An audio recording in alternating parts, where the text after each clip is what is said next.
ایک مرتبہ ایک بادشاہ رات میں گشت کر رہا تھا، اپنی رعایا کے حالات معلوم کرنے کے لیے گلی در گلی وہ چل پھر رہا تھا۔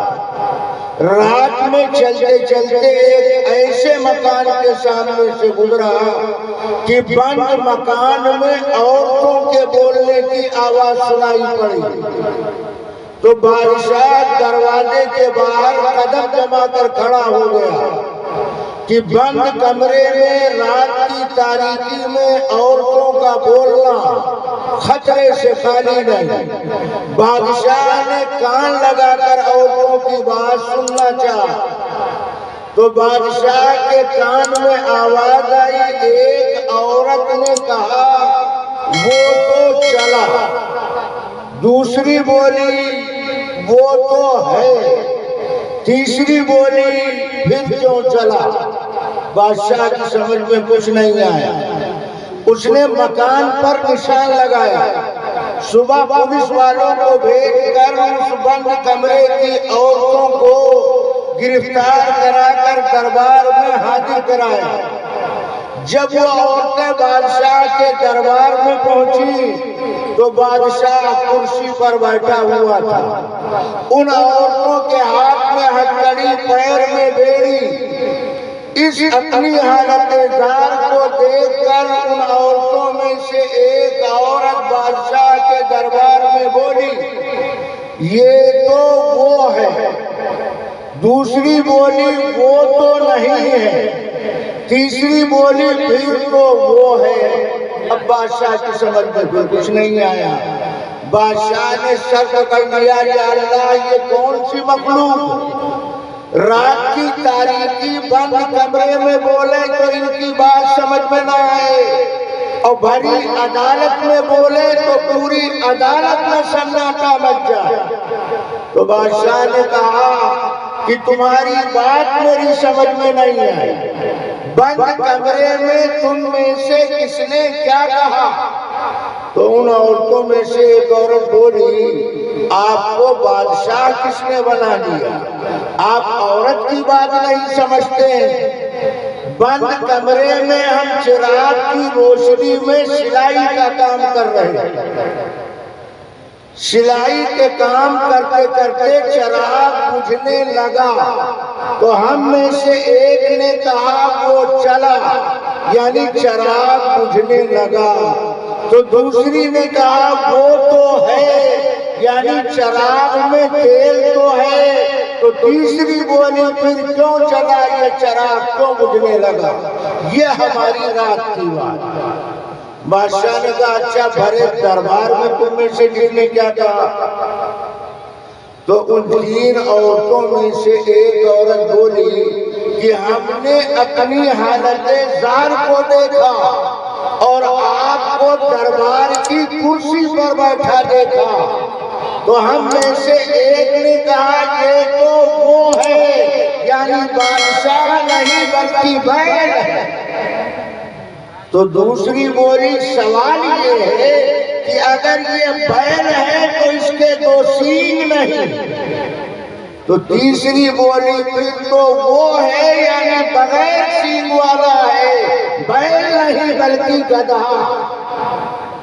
جب عورتوں نے اپنی بات کی تشریح کیا تب بادشاہ کی سمجھ میں یہ بات آئی۔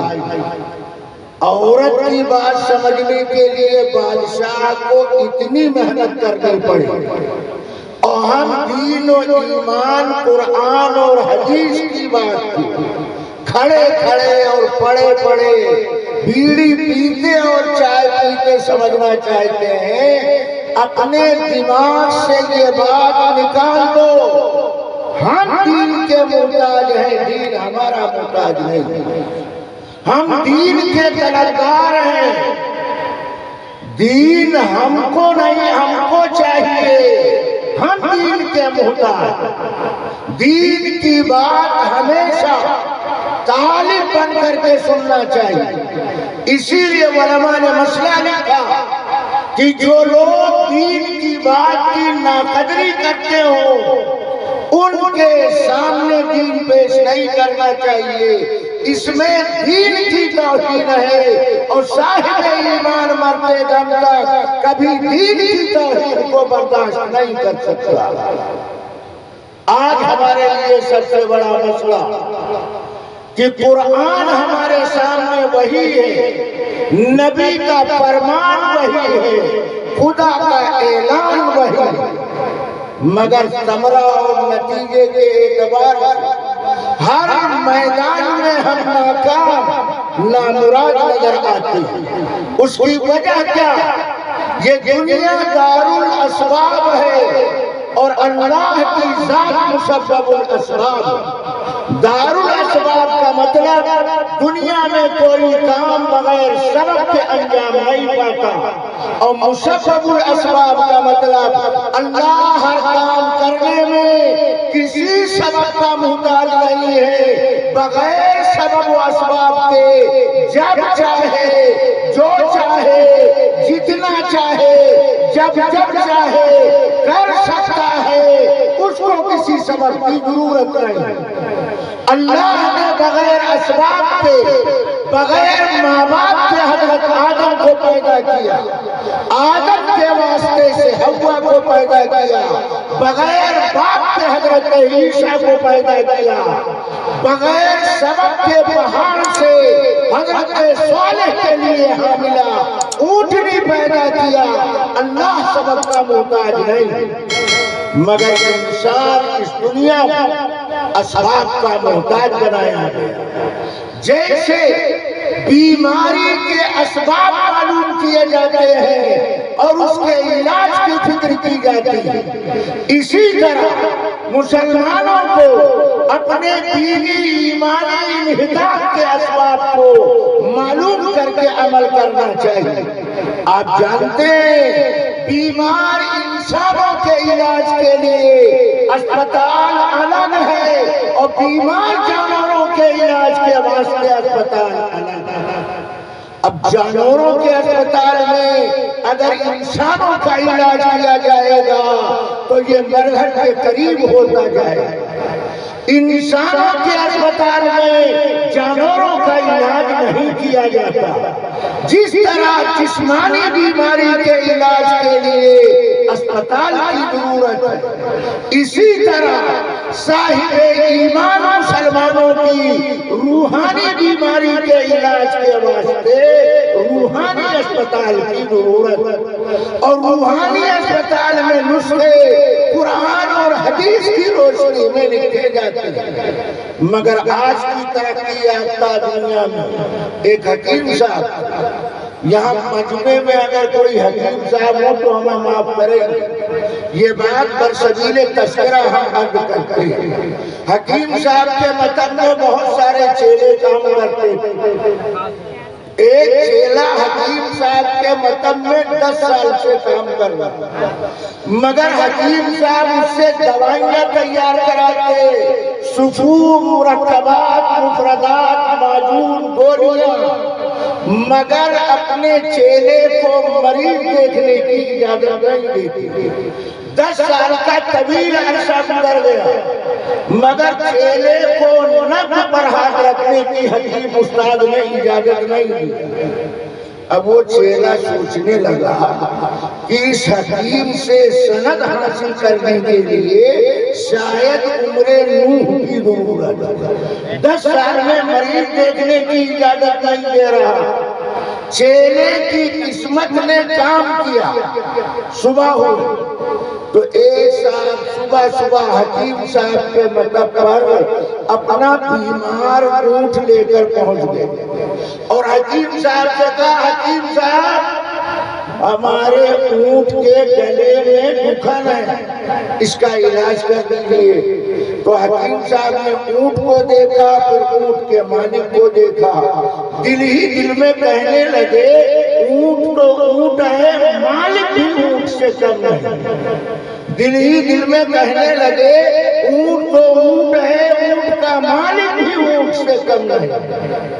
اگر یہ سمجھدار ہوتا تو اس کو یہ بات معلوم ہوتی کہ بیمار جانوروں کے علاج کے لیے اسپتال آنا، مگر حکیم ہوتا، اللہ حاکم بھی ہے اور حکیم، اللہ حاکم بھی ہے اور حکیم۔ حکیم نے حکمت کو کام میں لاتے ہوئے اپنے چیلے سے کہا تو بانس کی بلنی لاؤ، تو بانس کی بلنی لائی گئی، کہا ایک بانس کی بلنی اونٹ کے گلے کے نیچے اور دوسری بانس کی بلنی اونٹ کی گردن پر رکھ کر سائیڈ سے دو نوجوان مل کر اونٹ کے گلے کے نیچے کی بانس کی بلنی اور گردن کے اوپر کی بانس کی بلنی کو دبوچ کر آپس میں ملا دیا۔ نوجوانوں نے جب سائیڈ سے بانس کی بلنی کو دبوچ کر ملایا تو اونٹ کے گلے میں پھنسا ہوا تربوز پانی بن کر معدے میں اتر گیا، اونٹ کے گلے کی بغل دور ہو۔ اب چیلے نے دیکھا کہ اتنے بڑے اونٹ کا اتنا آسان علاج، اتنے بڑے جانور کا اتنا آسان علاج، تو 6 فٹ انسان کا علاج کرنا کیا مشکل۔ لہذا وہ اپنے 6 فٹ علاقے میں آ کر بہت بڑا بورڈ تیار کرایا اور اس پر لکھوایا جملہ مخلوقات کے جملہ امراض کا بہترین علاج کیا جاتا ہے۔ اب جو گلی سے گزرتا یہ بھینکر اعلان پڑھتا تو سکتے میں آ جاتا، یہ حکیم ہے، یہ حکیم لقمان کا بچا ہوا معلوم ہوتا۔ تو ایک صاحب نے اس نومولود حکیم سے پوچھا آپ بیمار بکری کا بھی علاج کرنا جانتے ہیں؟ کہا جائیے جناب ہم تو بیمار بھیڑیے کا بھی علاج کرنا جانتے ہیں۔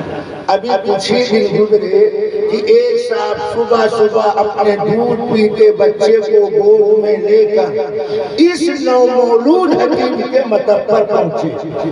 پوچھا کیا بات؟ کہا بچے کو کھانسی بہت آ رہا۔ اپنے چیلے سے کہا بانس کی 2 کمچی لائی ہے۔ تو چیلے سوچ میں پڑ گئے کہ یہ تو محرم کا مہینہ نہیں ہے کہ حکیم صاحب بانس کی کمچی سے تعجیہ بنائیں۔ بانس کی کمچی کا مطلب ہے کیا تھا؟ مگر استاد کا حکم۔ چیلے نے بانس کی کمچی لا کر حاضر کیا، کہا بانس کی 1 کمچی بچے کے گلے کے نیچے لگاؤ اور دوسری کمچی گردن پر رکھو اور سائیڈ سے 2 نوجوان کھڑے ہو کر اس بانس کی کمچی کو دبوچ کر آپس میں ملا دیا۔ بچے کے گلے کے نیچے کی بانس کی کمچی اور گردن کے اوپر کی بانس کی کمچی کو سائیڈ کے نوجوانوں نے دبوچ کر ملایا۔ نہ مرد رہا نہ مریض رہا، بچہ اللہ کا پیارا ہو۔ اس کا باپ بچے کی مردہ لاش لے کر سامنے پولیس اسٹیشن تھانے میں پہنچا۔ داروغہ سے کہنے لگا یہ حکیم نہیں جلاد، یہ طبیب نہیں قاتل، یہ معالج نہیں خونخوار۔ تو داروغہ بھی سکتے میں آیا، کہا کیس بتاؤ، بات بتاؤ۔ اس نے کہا ہمارے بچے کے گلے کا علاج اس ظالم نے اس طور پر کیا۔ تو تھانے دار نے حکیم صاحب کو طلب کر لیا۔ حکیم صاحب نے کہا بچوں کے گلے کا علاج بانس کی کمچی سے کرتے ہو؟ تو اس نومولود حکیم نے کہا داروغہ صاحب دفعہ لکھنے سے پہلے صفائی کا موقع دیجیے، کہو کیا کہتے ہیں؟ تو یہ نومولود حکیم بولا اگر اس طرح گلے کا علاج کرنا جرم ہے تو ہم سے بڑا ہمارا استاد۔ تو داروغہ بھی سوچنے لگا یہ تو بہت بڑا جریا کام کرتا۔ کہا کیا مطلب؟ کہا ہمارے استاد نے اونٹ کے گلے کا علاج اس طرح کیا، لہذا گلا برابر، درد برابر، علاج کا طریقہ یکساں اختیار کیا جائے۔ تو داروغہ نے کہا سب سے پہلے تیرے پھوپڑے کا علاج کیا جائے گا، بیمار جانوروں کے علاج کے لیے اسپتال الگ اور بیمار انسانوں کے علاج کے لیے اسپتال الگ۔ جس طرح جسمانی بیماری کے علاج کے لیے علاج کی ضرورت ہے۔ اسی طرح مسلم معاشرے میں روحانی ایمانی بیماری کے علاج کے لیے ضرورت ہے کہ ان بیماریوں کا علاج کیا جائے۔ میں نے آپ کے سامنے اللہ کے پیغمبر کا ایک ارشاد نقل کیا۔ عام طور پر لوگ یہ سمجھتے ہیں کہ اللہ کے نبی مجمع عام میں جا کر کے دین کی بات پیش کرتے ہیں۔ بے شک یہ بات صحیح ہے، اللہ کے نبی مکہ سے باہر نکل کر لوگوں کو جمع کر کے دین کی بات سنایا کرتے ہیں، مگر کبھی کبھی ایسا بھی ہوتا تھا کہ دین سیکھنے والا چل کر نبی کی خدمت میں حاضر ہو کر دین سیکھنے کی گزارش بھی کرتا تھا۔ نبی ان کو بھی دین سکھاتے تھے۔ نبی کے دین سکھانے کا ایک طریقہ یہ بھی، حضرت ابو ذر غفاری کہتے ہیں میں نبی کے پاس آیا اور میں نے اللہ کے نبی کی خدمت میں گزارش کیا کہ اللہ کے نبی ہمیں دین کی بات بتائیے، جیسے آپ اپنے گھر سے چل کر یہاں آئے ہیں تاکہ ہم کو دین کی بات معلوم ہو جائے۔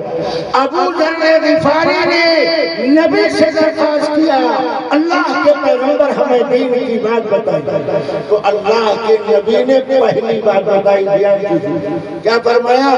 اسی کا بھی تقوی اللہ عز وجل فإنه أدين لأمرك كله۔ اے ابو ذر، میں تمہیں حرام چیزوں سے بچنے کی تلقین کرتا ہوں، میں تمہیں حرام باتوں سے رکنے کی تاکید کرتا ہوں۔ نبی نے یہ نہیں کہا نماز پڑھو روزہ رکھو، بلکہ پہلی بات بتائی کہ اللہ کا ڈر اپنے دل کے اندر پیدا کرتا ہے۔ جس دل میں اللہ کا ڈر ہوگا وہ گناہ کرنے سے کترائے گا، گھبرائے گا۔ گناہ کا ارتکاب وہی آدمی کرتا ہے جس کے دل میں اللہ کا ڈر ہوگا۔ اللہ کا ڈر انسان کو نافرمانی سے روکتا، کا حرام چیزوں سے بچنے کا اہتمام کرتا۔ آج ہم بھی کہتے ہیں ہم حرام چیزوں سے بچتے ہیں، مگر وہ حرام جو کھلا دکھائی پڑتے ان سے لوگ بچنے کا اہتمام کرتے ہیں، مگر وہ حرام چیزیں جو باطن کے اندر پائی جاتی ہیں اس سے اکثر لوگ جھوٹ بولنا، غیبت کرنا، تہمت لگانا، یہ اندرون خانہ بیماری، اس سے احتیاط کرنے میں، اس سے بچنے کا ہم اہتمام نہیں کرتے۔ فرمایا اللہ کا ڈر اپنے دل میں پیدا کرتا، تو حرام چیز سے بچنا تمہارے لیے آسان ہوگا۔ فَإِنَّهُ أَدْيَنُ لِأَمْرِكَ كُلِّهِ، تیری دنیا آخرت کی ہر مشکل آسان ہو جائے گی۔ اگر حرام چیز سے بچنے کا اہتمام کرو گے تو دنیا آخرت کی ہر پریشانی سے بچ جاؤ، اور اگر حرام کام نہیں چھوڑا تو کوئی اس کو دنیا کی پریشانی سے بچا نہیں سکتا اور آخرت کی رسوائی سے چھڑا نہیں سکتا۔